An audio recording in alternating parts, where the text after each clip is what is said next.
Hi there. You know, if you've ever found yourself just staring at the ceiling in the middle of the night, desperate for sleep to come, please know you are so not alone. So many of us are on that same quest for a truly good night's sleep, and, well, that's what we're going to get into today.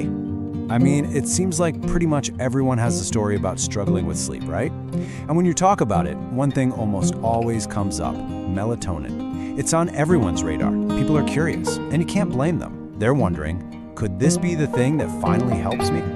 Okay, so here's our game plan. We're going to start with why melatonin is everywhere right now. Then we'll get into what it actually is, and the big question, does it work? From there, we'll talk about some really important safety stuff, and we'll wrap up by figuring out how you can make a smart, informed choice that's right for you. All right, let's jump right in. First up, just how big has this melatonin thing gotten? Because its popularity it's just exploded over the past couple of decades. It's really become a go-to for millions of people. Get this, more than a quarter of all adults in the US now take melatonin to help them get to sleep. That's a massive number. It just goes to show how many people are really counting on this supplement to find the rest they're so desperate for. Okay, but before we get any deeper, it's super important to get one thing straight. Melatonin isn't some newfangled invention. It's actually something your body already makes all on its own. So let's take a closer look at what it really is. So, what is it? Melatonin is a totally natural hormone. It's produced by this tiny little gland deep inside your brain. And its whole job, really, is to be like the conductor of an orchestra for your body. It's the thing that signals, okay, everyone, it's time to power down for the night. It's basically the key that runs your internal body clock. And here's how it's supposed to work, naturally. When it gets dark outside, your brain gets the memo. Hey, it's nighttime. That's the signal for your pineal gland to start releasing melatonin. And as that melatonin starts to float around your system, it sends this gentle message to your whole body that it's time to start feeling sleepy. And just so you know, the opposite is also true. Light, especially that blue light from our phones and screens, that slams the brakes on melatonin production. Okay, so this is the million-dollar question, isn't it? Does it actually work? You've got millions of people who swear by it, but then you have what the science says. And the answer? Well, it's not exactly a simple yes or no. I mean, if you just ask the people who take it, the answer seems pretty clear. The response is just overwhelming. Almost 90% of users say, yep, it absolutely helps me fall asleep faster. You can't ignore that. That personal experience is really powerful. But then you look at the science. When researchers actually put this to the test in controlled studies, the results are, they're a lot more modest. A huge analysis that looked at a bunch of different studies found that, on average, people taking melatonin fell asleep only about 4 minutes faster than people who took a placebo, a sugar pill. And what about staying asleep longer? Well, that same big study found it only added about 13 minutes of total sleep. So there's this really interesting gap, right?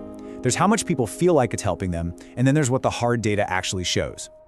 If you're thinking about trying it, we've put a link below. But please, before you do anything, it is so important that we talk about what you need to look for and what you really need to look out for. Okay, now we need to have a serious talk about safety. And this is probably the most important part of our whole conversation today. You see, the world of supplements can be kind of like the Wild West. There aren't a lot of sheriffs in town, so it's really up to you to know what you're getting. And this is the single biggest reason why. In the US, melatonin is classified as a dietary supplement. And what that means is, unlike a prescription medication, it's not tightly regulated by the FDA. And that lack of strict oversight, that's really at the core of all the safety concerns. And here's a perfect example of what can happen because of that.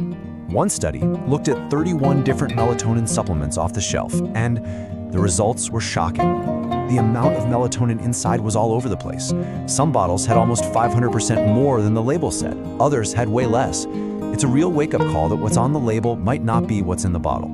And this just puts it all into perspective. You know, a lot of sleep experts will say to start with a really tiny dose, like 0.3 milligrams. But you can walk into any store and buy a pill that's 12 milligrams.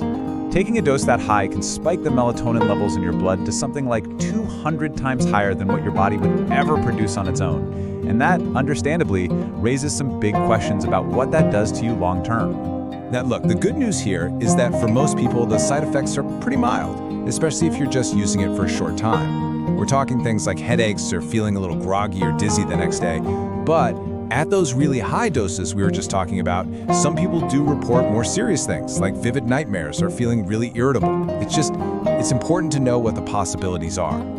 So after hearing all that, you might be wondering, okay, so how do I do this the right way? How can I be safe and smart about it? Well, that's what this next part is all about, giving you the info you need to make a good, informed choice for yourself. Really, the main takeaway here is super simple. Start low and go slow. Most experts agree that for most adults, somewhere between 1 and 5 milligrams is plenty.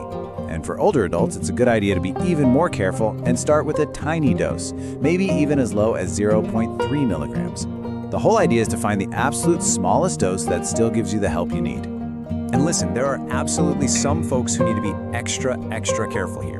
If you fall into any of the groups you see on the screen, like if you're pregnant or have dementia or you're on certain medications, it is so important that you talk to your doctor before you even think about taking melatonin. We just don't know enough about how it affects these groups, and it can mess with other medicines.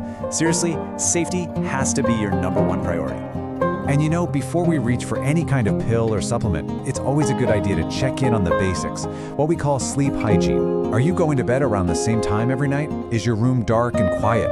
Are you avoiding that late afternoon coffee? And the big one, are you putting your phone away at least an hour before bed? Honestly, building those good habits is always the best first step. So, we've covered a whole lot of ground today. We've seen that even though millions of people feel like melatonin is a huge help, the scientific data shows a much smaller benefit. And we've learned just how important it is to be a smart, careful consumer, because the industry isn't regulated very tightly.